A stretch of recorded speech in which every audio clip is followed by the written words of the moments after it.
하나님의 말씀 시편 103편 8절의 말씀입니다. 우리 다 같이 한 목소리로 합독하겠습니다.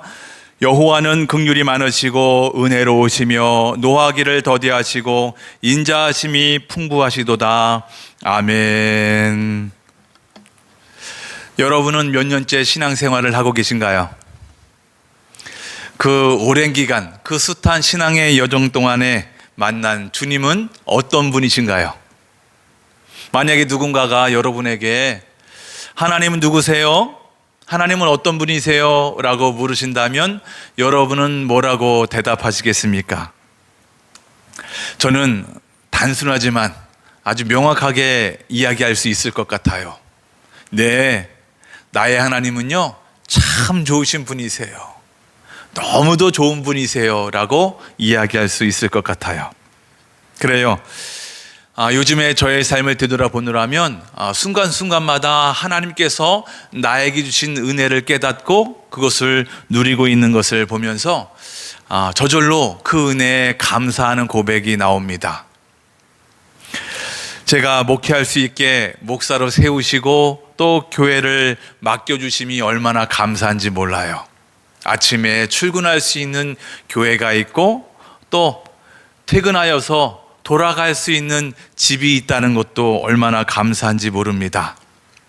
가족이 있어서 얼마나 감사한지 모릅니다.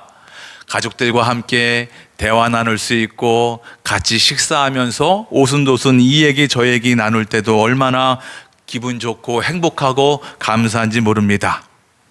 또 우리가 살고 있는 이 아름다운 이 물금, 이 동네에서 살게 해주신 것도 얼마나 감사한지 몰라요. 특히나 요 근처에 거북산이 있어서 날씨가 덥지만 그 산에 계속 몇 바퀴 돌면서 땀을 흘릴 수 있어서 얼마나 감사한지 몰라요. 뿐만 아니에요. 삶 속에서 언제든지 하나님을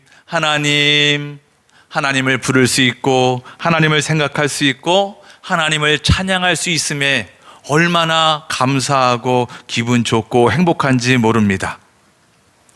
이런 저 자신을 볼 때마다 주님께서 곳곳마다 우리 각자의 삶 곳곳마다 하나님이 복과 은혜를 이렇게 펼쳐주셨는데 그것을 제가 순간순간마다 잘 챙겨 먹고 누리고 있는 것을 보면서 참 감사하다는 생각이 많이 들었습니다.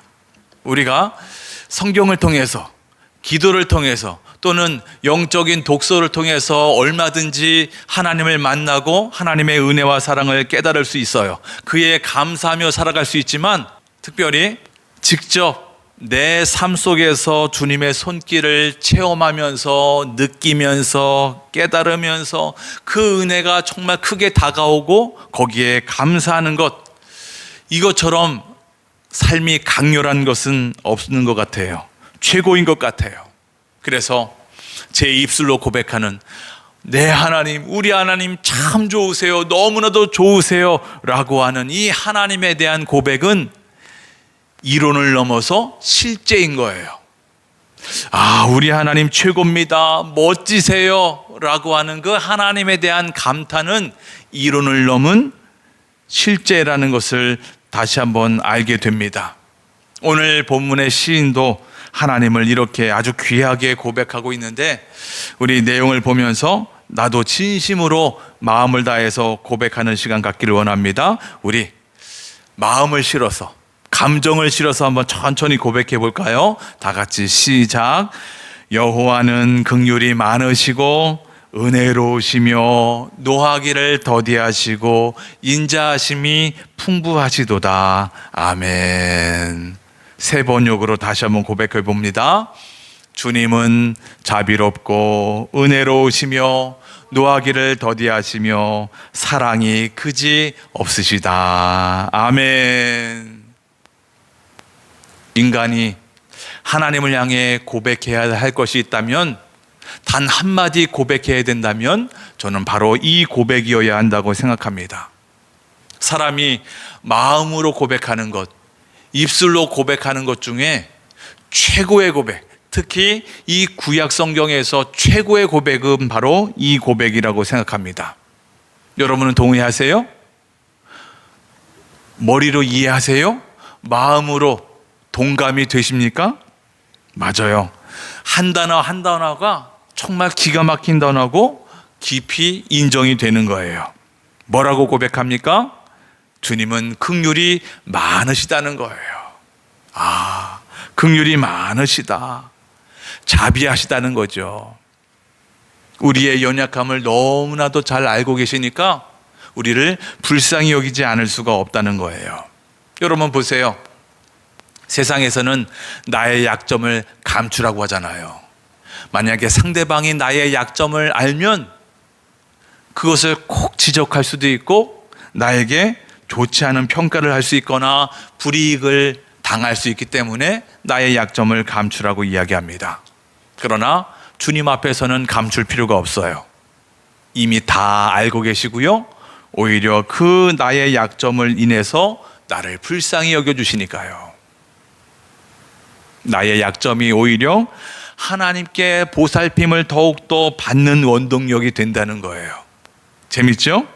그러니까 우리의 연약함이 세상에서는 얼마든지 약점이 될 수 있는데 하나님 앞에서는 오히려 하나님의 긍휼과 은혜와 사랑과 복을 체험할 수 있는 기회가 될 수 있다는 거예요. 그럼 궁금하지 않습니까? 하나님이 어떻게 우리를 이렇게 잘하실 수 있을까? 잘 아시는 이유가 뭘까? 저는 이 긍휼, 이 단어에서 찾을 수 있다고 생각합니다. 긍휼, 라훔이라고 하는데요, 어머니의 태를 말합니다. 엄마의 자궁을 이야기하는 거예요. 퀴즈 한번 내볼까요? 세상에서 자녀를 가장 잘 아는 사람이 있다면 누굴까요? 엄마예요. 아빠도 아니라 단연코 엄마예요. 왜요? 엄마는 그 아이를 자궁 속에서부터 생명을 잉태하게 됩니다. 생명이 시작되게 됩니다. 그래서 뱃속에서 생명이 시작된 그 아이가 엄마랑 나랑 따로 떨어져 있는 게 아니라 한 몸인 거예요. 하나인 거예요. 그 아이를 세상에서 가장 안전하고 편안한 이 자궁 속에서 품고 시작이 됩니다. 엄마와 함께 합니다. 그러니까 이 아이를 향한 엄마의 그 뜨거운 사랑, 그 사랑을 우리가 어찌 다 알 수가 없어요. 본능이잖아요. 연민이 그냥 연민이 아닌 거예요. 단순히 그냥 불쌍히 여기는 게 아니라 이건 긍휼이라고 하는 단어 외에는 사용할 수가 없습니다. 근데 하나님이 긍휼이 많으시대요. 우리의 고통과 연약함을 너무나도 잘 아시고 같이 아파하신다. 체휼이라고 이야기합니다. 아마도 하나님이 이 여자에게 이 자궁이라고 하는 것을 만들어주신 이유가 바로 이 이유도 있지 않을까요?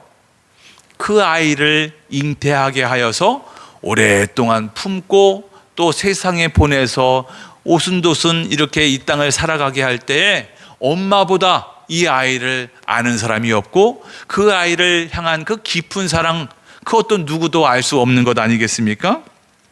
그 과정 속에서 주님의 마음을 배우게 되고 품게 되는 것 아닐까 하는 생각을 해보게 되었습니다.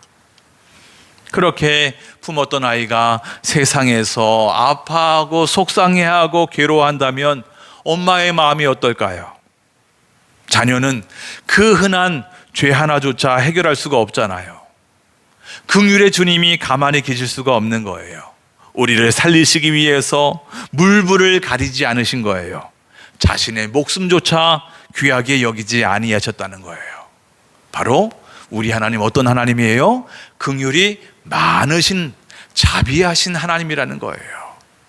이걸 우리가 은혜라고 이야기하지 않습니까? 은혜. 두 번째, 하나님은 은혜로우시다라고 우리에게 말씀하고 있습니다. 여러분, 은혜가 뭡니까? 사랑받을 자격이 없는 어떤 누구에게 베푸시는 하나님의 호의, 하나님의 선물 아니겠습니까? 성경에서도 우리가 자격이 없대요. 어떻대요? 죄인 아니었냐? 너희들이 죄인이었다. 너희들이 하나님과 원수되지 않았냐? 그런 자격 없는 너희들에게 예수님이 십자가에 달려 죽지 않았냐라고 우리에게 말씀하잖아요. 여러분 보세요.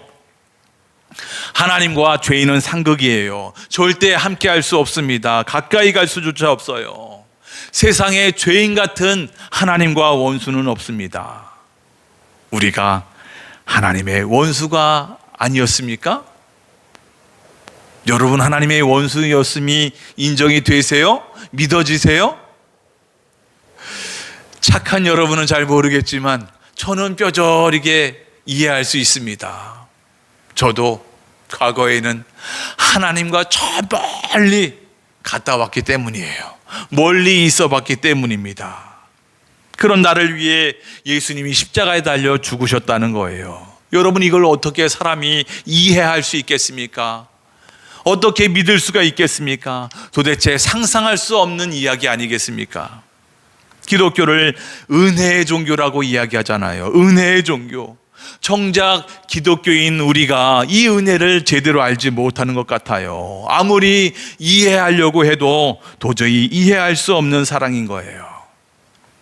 분명한 것은 여러분과 제가 이 은혜를 받았기에 오늘도 주님의 자녀로 살아갈 수 있는 겁니다. 감사하시는 여러분과 제가 되길 원합니다.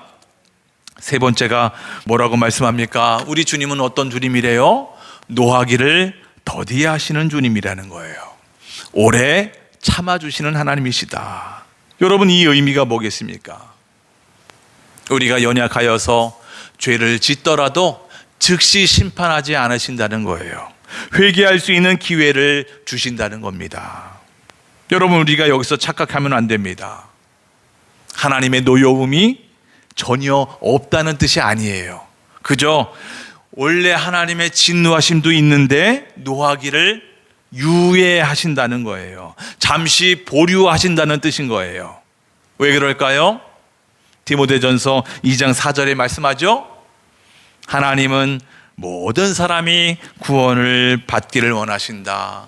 모든 사람들이 진리를 아는 데 이르기를 원하신다라고 분명히 말씀하고 있거든요. 그래요. 부모는 잘못된 자녀에게 즉시 벌을 주시기보다는 먼저 타이르고 기다리는 거예요. 이 아이가 회복하고 또 돌이킬 수 있는, 뉘우칠 수 있는 기회를 주는 것 아니겠습니까? 그러니까 부모는 그 자녀가 벌 주는 게 목적이 아닌 거예요. 그 아이가 회복되고 다시 뉘우치는 아이가 잘 되게 하기 위해서라는 것을 압니다. 그러기 위해서 이 부모는 인내하고 기다려주는 것입니다. 또 하나 우리가 착각하면 안 되는 것은 단순히 우리 하나님 노하기를 더디하신다 이 의미 중에서 우리 하나님 그냥 단순히 화를 잘 참으셔, 여러분, 그런 의미가 아니라는 거예요. 하나님은 죄와 절대 타협할 수가 없습니다. 절대 함께할 수가 없는 분이잖아요. 그럼에도 불구하고 어떻게 그 하나님이 오랫동안 기다려주고 참아낼 수 있을까요? 네 번째 이유, 인자하심이 풍부하시기 때문이에요. 사랑이 그지 없기 때문입니다. 하나님은 인자하심이 풍부하시다. 하나님은 인자하시다. 사랑이 그지 없으시다. 이 인자, 그 유명한 헤세드랍니다. 헤세드. 보통 사랑이 그지없다, 사랑이 넘친다, 풍부하다, 마르지 않는 샘물처럼 하나님의 사랑은 늘 풍성하다라고 하는 의미죠. 또 다른 의미로 변치 않는 사랑이라는 의미예요. 하나님의 사랑이 변치 않다. 그래서 그 변치 않는 사랑으로 우리가 사랑받고 있는 거다. 여러분, 변치 않는 증거가 뭡니까? 언약이에요. 언약. 그래서 우리가 보통 이 헤세드, 인자라고 하는 하나님의 인자하심, 이 헤세드의 사랑은 언약적 사랑이라고, 언약적인 사랑이라고 말씀합니다. 하나님이 우리와 언약을 맺어주셨잖아요. 내가 너를 끝까지 사랑한다. 다른 사람들은 포기할 수 있어도, 사랑하다가 포기할 수 있어도 나는 너희들을 절대 포기하지 않는다. 끝까지 사랑한다. 내가 너희와 함께 할 거다. 단 한순간도 떨어지지 않을 거다. 잠시라도 잊지 않을 거다. 너희들을 떠나지 않을 거다. 영원히 함께 하겠다라고 우리에게 약속해 주셨어요. 그 약속에 신실하신 하나님이시기 때문에 그 사랑은 변치 않는 거예요. 그래서 우리가 하나님의 사랑을 인정할 수 있고 의지할 수 있는 거예요. 단 한순간도 하나님의 사랑이 변하거나 변심할 수 있다면 우리가 그 하나님의 사랑을 어찌 철석같이 믿을 수 있겠습니까? 그러나 언약하셨어요. 약속하셨기 때문에 그 신실하신 하나님을 향해서 우리가 철석같이 그 사랑을 믿고 의지할 수 있는 거예요. 여러분, 우리가 결혼하면 반지를 끼잖아요. 반지의 의미가 뭡니까? 그 반지에는 매듭이 없어요. 처음과 끝이 없어요. 영원하다는 의미 아니겠습니까? 왜 또 금이나 다이아몬드를 해요? 변하지 않잖아요. 그러니까 우리가 결혼할 때 반지 끼는 이유는 우리 서로에 대한 사랑의 마음이 변치 말자, 우리 영원히 서로 사랑하자라고 하는 약속의 의미가 아니겠습니까? 하나님이 우리를 향해서 그렇게 사랑하시겠다는 거예요. 영원히 변치 않겠다, 몸소 우리에게 보여주고 계시다는 거예요. 보세요. 이렇게 짧은 한 절인데도 불구하고 이 시인이 하나님을 향한 이 고백이 구구절절해요. 이런 하나님의 사랑을 체험했다면 그 사람은 이미 하나님의 최고의 사랑을 경험한 거예요. 이거보다 더 큰 은혜는 없을 겁니다. 여러분에게 다시 물을게요. 여러분은 이 사랑을 체험하셨습니까? 깨달으셨습니까? 느끼셨어요? 인정하세요? 다른 사람을 향한 하나님의 사랑이 아니라 나를 향한 하나님의 사랑인 거예요. 삶 속에서 진하게 만나야, 체험해야, 느껴야, 깨달아야 우리가 이 땅에서 그 하나님을 신뢰하며 하나님과 동행하며 살아갈 수 있는 겁니다. 혹여나 마음속에 조금이라도 찜찜함이 있다면, 100%가 아니라 99%라면 나머지 그 1%를 위해서라도 이런 주님을 깊이 체험해야 됩니다. 그래야 우리가 하나님을 향해 착각하거나 오해하지 않을 수 있습니다. 사실 이 하나님을 이 신보다 먼저 체험한 사람들이 있어요. 하나님의 그 깊은 사랑과 긍휼을 체험한 사람들이 있다고요. 누굴까요? 이스라엘 사람들. 맞아요. 이스라엘 사람들입니다. 그래서 그 이스라엘 사람들이 하나님의 그 놀라운 사랑을 체험한 이후로 하나님을 향한 그 이스라엘의 고백은 이 오늘 본문 시편 103편 8절 또는 시편 86편 15절, 이 말씀이 이스라엘의 하나님을 향한 전통적인 신앙 고백이라고 이야기합니다. 그래서 지금도 이스라엘 후손들은 이 말씀을 기억해서 계속해서 고백하고 또 고백을 합니다. 그 영향이겠죠? 저도 제가 과거에 신학생 시절에 교수님께 이 구약학을 배우면서 이 본문을 암송하게 하고 반드시 시험에 납니다, 시험에 출제합니다. 그래서 시험을 봤던 기억이 나요. 저는 시편 86편 15절로 외웠는데요. 우리 다 같이 똑같은 말씀이지만 한번 다시 읽어볼까요? 다 같이 시작. 주여, 주는 긍휼히 여기시며 은혜를 베푸시며 노하기를 더디하시며 인자와 진실이 풍성하신 하나님이시오니 아멘. 그 밑에 있는 게 히브리어 원문입니다. 히브리어 원문은 우리처럼 왼쪽에서 오른쪽으로 읽는 것이 아니라 오른쪽에서 왼쪽으로 읽는 거예요. 엘라훔 베하눈 에렉 아파임 베라브 헤세드 베 에메트, 이렇게 읽습니다. 별로 감흥이 없는 것 같아요. 저는 그 과거에 신학생 때 도서관에서 이 히브리어를 처음 보고 얼마나 감격했는지 몰라요. 하나님, 이게 히브리어예요? 하나님이 이 히브리어로, 이 글자로 직접 돌판에다가 이 십계명을 써주신 거예요? 하나님, 제가 이 히브리어를 보고 배울 수 있는 기회 주셔서 감사합니다. 도서관이니까 입술로는 고백은 못하고 속으로 얼마나 감격하며 주님께 고백했는지 몰라요. 아무튼 과거에 이스라엘 백성들이 하나님의 은혜로 저 애굽에서 종살이하고 있다가 430년 만에 출애굽해가지고 시내산에 이르렀습니다. 그 말씀이 이제 출애굽기 32장 이하에 나오게 되면 하나님이 모세를 저 시내산으로 부르시잖아요. 40일 동안 함께하면서 십계명과 율법을 수여받고 있을 때 그 밑에서 이스라엘 백성들이 어처구니 없는 행동을 하잖아요. 아무리 기다려도 모세가 오지 않아요. 그래서 어떻게 합니까?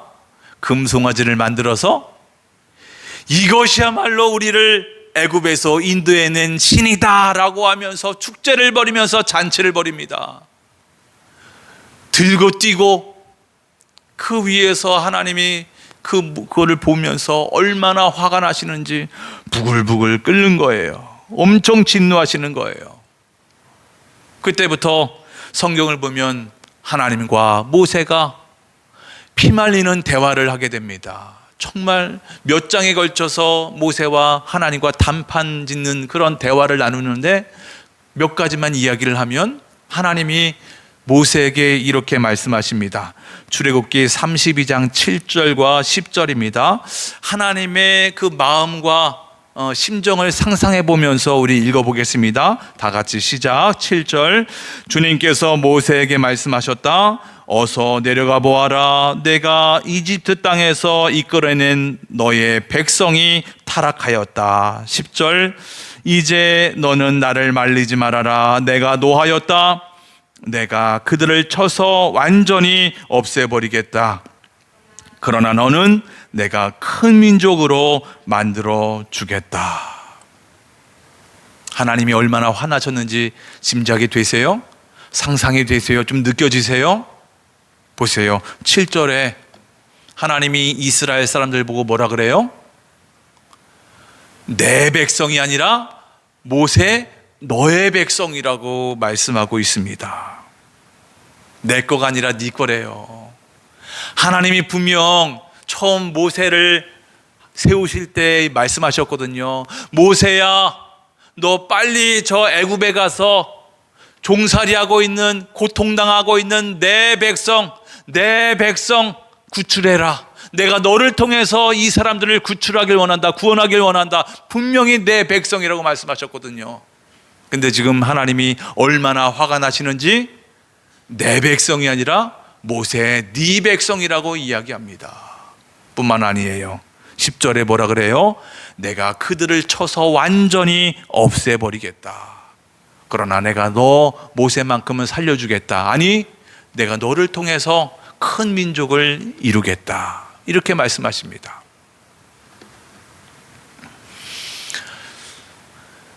하나님이 이렇게 말씀하셨으니까 예, 알겠습니다. 하나님의 뜻대로 하십시오. 제가 순종하겠습니다. 이렇게 해야 되죠? 그러지 않았어요. 뭐 시간상 말씀드릴 수는 없지만 어찌됐든 여러분, 이렇게까지 말씀하시는 하나님의 심정이 이해가 되세요? 하나님이 왜 이렇게 화나시고 속상하시고 괴로워하시는지 이해가 되세요? 이 당시 상황을 보면 이해가 돼요. 왜 그럴까요? 여러분, 지금 1년에 지금 이 사건들이 일어나는 이 상황이 하나님이 오랫동안 심혈을 기울여 오셨거든요. 하나님이 지금 갑자기 이런 일을 벌이신 게 아니라 이미 오래전부터 이 이스라엘의 조상이었던 아브라함에게 말씀하셨거든요. 내가 네 후손이 저 얼마나 많아지게 할 건지 모른다. 내가 가나안 땅을 너의 후손에게 줄 거야. 이미 후손과 땅을 주시기로 약속을 하셨어요. 그 일이 지난 지 650년이 지나서 그 당사자인 지금 이스라엘 백성들을 구원하시고 이 하나님의 산 호렙산 시내산 와서 약속을 하시잖아요. 나 네 거 할 테니까 너 내 거 해. 왕과 백성의 관계, 부모와 자녀의 관계, 남편과 아내의 관계로 이렇게 언약을 맺었잖아요. 그리고 나서 이 사람들이 이제 일반 이스라엘 사람들이 아니잖아요. 하나님의 백성이에요. 하나님의 백성이 가나안 땅에 들어가서 어떻게 살아야 할까? 이렇게 살아야 하지 않겠니? 그래서 하나님의 백성으로 살게 하기 위해서 하나님이 모세를 부르시고 십계명과 율법을 수여하고 계시는 거예요. 하나님이 얼마나 설레는 마음으로 이제 드디어 내 거, 내 신부, 내 자녀, 내 백성이 이렇게 살았으면 좋겠어라고 십계명과 율법을 수여하고 계시네요. 얼마나 설레요. 기대하는 마음으로 모세에게 주고 계시는데 저 밑에서 저짓을 하고 있으니 우리 하나님 그 설렘이 갑자기 폭발하는 거죠. 그 심정을 이해하세요?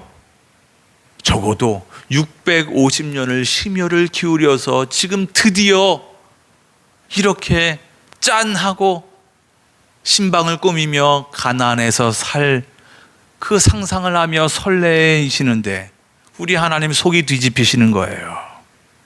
여러분, 그렇다고 내 자식인데 아니라고 할 수 있어요? 내 자녀를 버릴 수 있어요? 쓸어버릴 수 있는 거예요? 아니요, 절대 그렇게 하실 수 없지요. 그럼 왜 이렇게 말씀하셨냐고요? 그냥 화나니까 그렇게 말씀하신 거예요. 모세가 하나님을 설득하시잖아요. 하나님, 그렇게 하시면 안 돼요. 하나님이 약속하셨잖아요. 그래서 하나님이 모세의 말에 설득을 당하세요. 하나님이 냄새나는 사람 모세의 말에 설득을 당하신다고요. 그러니까 하나님의 본심이 아니었다는 거예요. 여러분, 10절, 이제 너는 나를 말리지 말아라. 이제 너는 날리지 말아라. 나 화났어. 여러분, 이해가 되세요? 이제 너는 나를 말리지 말아라. 내가 노하였다. 옛날에 저희 동네에서 어른들이 싸웁니다. 그러면 꼭 싸움을 시작할 때 어른들이 하는 게 있어요. 팔에 옷깃을 접으면서 나 말리지 마, 나 말리지 마. 무슨 말이에요? 말려달라는 거예요.